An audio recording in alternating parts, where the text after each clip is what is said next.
செய்திகள் தொடர்கின்றன. America, Thailand, தென்கொரியா ஆகிய 3 நாடுகள் இணைந்து போர் பயிற்சியை தொடங்கியுள்ளன. கோப்ரா கோல்ட் என பெயரிடப்பட்ட இந்த பயிற்சி தாய்லாந்தின் தலைநகர் பேங்காக்கில் இருந்து 300 கிலோமீட்டர் தொலைவில் உள்ள சான் பவுரி என்ற இடத்தில் நடைபெறுகிறது. இந்த நாடுகளின் விமான மற்றும் கடற்படை வீரர்கள் பயிற்சியில் கலந்து கொண்டுள்ளனர். போர் விமானங்கள் மற்றும் ஜெட் விமானங்கள், நீரிலும் நிலத்திலும் செல்லக்கூடிய வாகனங்கள் ஆகியவை பயிற்சியில் ஈடுபடுத்தப்பட்டுள்ளன.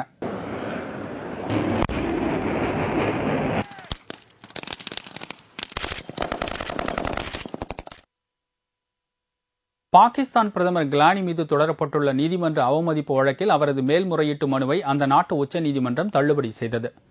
பாகிஸ்தானில் அதிபர் சர்தாரி மீது ஊழல் வழக்கு தொடரும்படி அந்த நாட்டு பிரதமருக்கு நீதிமன்றம் உத்தரவிட்டிருந்தது. ஆனால் அந்த பிரச்சனையில் பிரதமர் கிலானி சட்ட ரீதியான நடவடிக்கைகளை எடுக்காமல் இருந்து வந்தார். இதனையடுத்து அவர் மீது நீதிமன்ற அவமதிப்பு வழக்கு தொடரப்பட்டது. அந்த வழக்கில் பிரதமர் கிலானியை வருகிற 13ஆம் தேதி ஆஜராகுமாறு பாகிஸ்தான் உச்சநீதிமன்றம் உத்தரவிட்டிருந்தது. இந்நிலையில் இந்த வழக்கில் தான் ஆஜராகாமல் இருப்பதை தவிர்ப்பதற்காக பிரதமர் கிலானி உச்சநீதிமன்றத்தில் மேல்முறையீடு செய்திருந்தார். இந்த மனுவை பாகிஸ்தான் உச்சநீதிமன்றம் தள்ளுபடி செய்துள்ளது. இதைத் தொடர்ந்து அவர் வருகிற 13ஆம் தேதி நீதிமன்ற அவமதிப்பு வழக்கில் ஆஜராக வேண்டிய கட்டாயமான சூழ்நிலை ஏற்பட்டுள்ளது.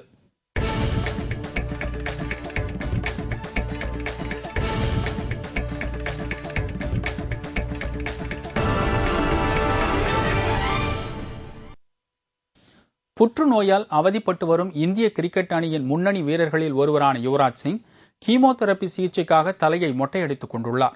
ட்விட்டர் இணையதளத்தில் தம்முடைய புகைப்படங்களை யுவராஜ் சிங் வெளியிட்டுள்ளார். அதில் தலைமுடியை மட்டும் இழந்துள்ளதாகவும் நம்பிக்கையை இழக்கவில்லை என்றும் அவர் குறிப்பிட்டுள்ளார். தாம் முன்னை காட்டிலும் மன உறுதியுடன் உள்ளதாகவும் யுவராஜ் சிங் தெரிவித்துள்ளார். அமெரிக்காவின் பாஸ்டன் நகரில் உள்ள புற்றுநோய் ஆராய்ச்சி மைய மருத்துவமனையில் அவர் தீவிர சிகிச்சை பெற்று வருகிறார். நாட்டு மக்களின் பிரார்த்தனையால் புற்றுநோயிலிருந்து விரைவில் மீண்டு வருவது உறுதி என யுவராஜ் சிங் 2 தினங்களுக்கு முன்னர் ட்விட்டர் இணையதளத்தில் குறிப்பிட்டிருந்தார். இக்கட்டான காலகட்டத்தில் தமக்கு பக்கபலமாக இருக்கும் நண்பர்களுக்கும் ஊடகங்களுக்கும் அவர் நன்றி தெரிவித்திருந்தார். கடந்த ஆண்டு நடைபெற்ற உலகக்கோப்பை கிரிக்கெட் போட்டியில் தொடர் நாயகன் விருதினை பெற்றவர் யுவராஜ் சிங் என்பது குறிப்பிடத்தக்கது. 274 ஒருநாள் போட்டிகளில் விளையாடி உள்ள அவர் 8051 ரன்களை குவித்துள்ளார். 37 டெஸ்ட் போட்டிகளில் பங்கேற்றுள்ள யுவராஜ் சிங் 1775 ரன்களை எடுத்துள்ளார். பெர்த்தில் இன்று நடைபெற்ற முத்தரப்பு ஒருநாள் கிரிக்கெட் போட்டியில் ஆஸ்திரேலிய அணி 5 ரன்கள் வித்தியாசத்தில் த்ரில் வெற்றி பெற்றது. ஆஸ்திரேலியா, இந்தியா, இலங்கை மோதும் முத்தரப்பு ஒருநாள் கிரிக்கெட் போட்டி ஆஸ்திரேலியாவில் நடைபெற்று வருகிறது. ஏற்கனவே நடைபெற்ற 2 போட்டிகளில் ஆஸ்திரேலியாவும் இந்தியாவும் தலா 1 போட்டிகளில் வெற்றி பெற்றுள்ளது. இந்நிலையில் ஆஸ்திரேலியா, இலங்கை மோதும் 3வது ஒருநாள் கிரிக்கெட் போட்டி இன்று பெர்த்தில் தொடங்கியது. டாஸ் வென்ற இலங்கை அணி ஆஸ்திரேலியாவை முதலில் பேட்டிங் செய்ய அழைத்தது.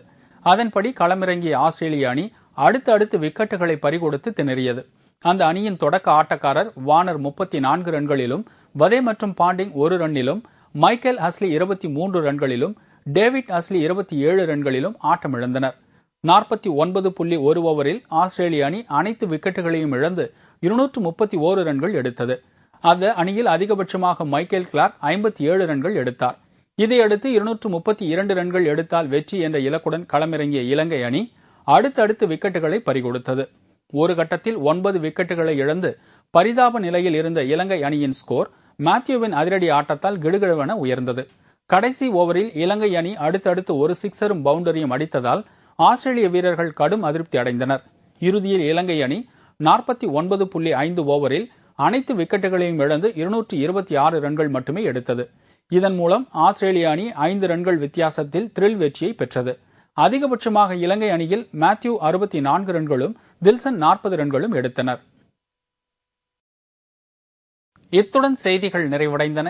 மீண்டும் செய்திகள் நாளை காலை 7 மணிக்கு. வணக்கம்.